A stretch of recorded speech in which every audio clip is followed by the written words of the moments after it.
guys, it's been like what, 6 months? Let's get you updated. Nowadays, I'm sitting pretty around 125. I feel like that's a good weight for me. I'm happy with it. Yay. I'm still exercising now 3 to 4 times a week. Along with my elliptical, I've also added a treadmill. Yes, they're both in my room. I quit my job. There's so much I could say. Maybe I'll make a separate video about it. I've decided to go back to processing and data entry type work for the time being. I can just make more doing that right now. I'm still doing some freelance social media stuff on the side. It was just important to me that my main 40-hour-a-week job could pay all my bills easily in case my extra side stuff ever went away or I ever didn't want to do it anymore. Anyways, another video for another time possibly. Earlier this fall, I went through some really frustrating type stuff. I was just in a place where I felt unhappy and discontent and I couldn't shake it, and it lasted longer than I wanted it to. But I think we go through those times in life and they're pretty normal, but as a more positive, glasses half full type of person,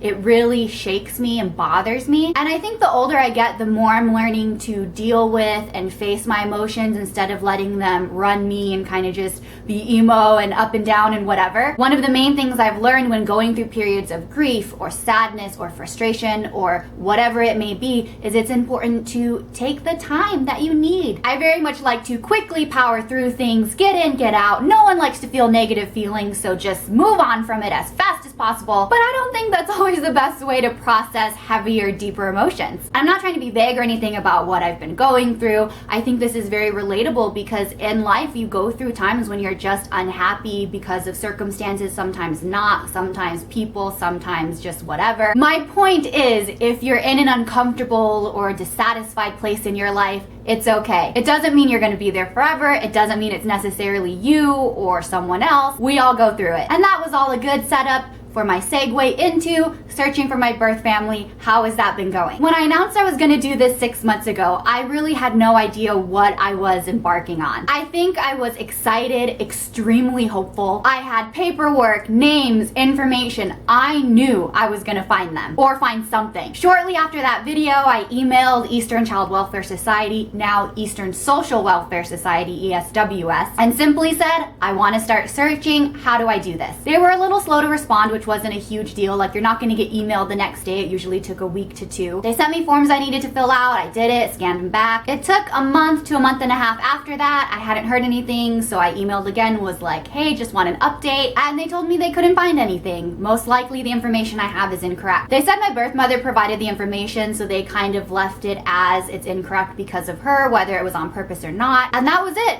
Dead end. I actually wrote a blog post about all of this a couple months ago just to help me kind of process it. I'll leave a link to it in the description box if you're interested.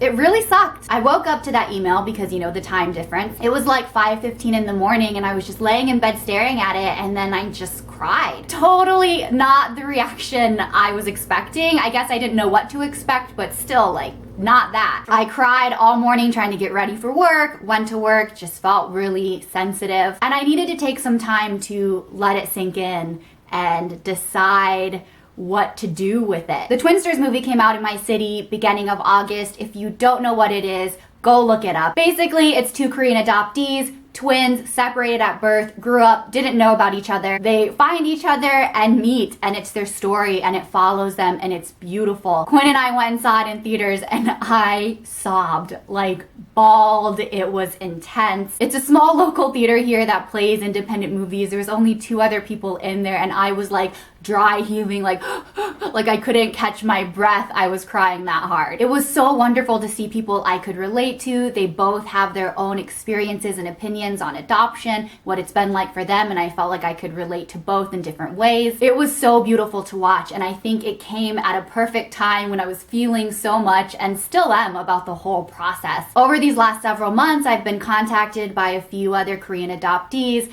and I appreciate the time they've taken to chat with me and message me and to just talk things out and share their emotions and feelings and thoughts. I was really craving that because suddenly, after deciding to search and not getting the best news, I had this even bigger question mark and bigger emptiness. Up until I sent that first email, everything was still arm's length away. Things felt more fictional, like, yeah, I'll search one day, and then I just would leave it at that. But then I finally did search, and I was so convinced I would hear back, and they'd be like, we found them, here's how you can contact them, and just a whole nother chapter would begin. So, I have not given up. I definitely needed to take some time to be sad and frustrated and discontent and all the other feels. I feel like the next step for me now is to go to Korea, to go home. I've been looking at different groups and organizations. There seems to be quite a bit of sponsorships and opportunities for adoptees to go back. There's actually an ICA gathering. ICA is International Korean Adoptees Association,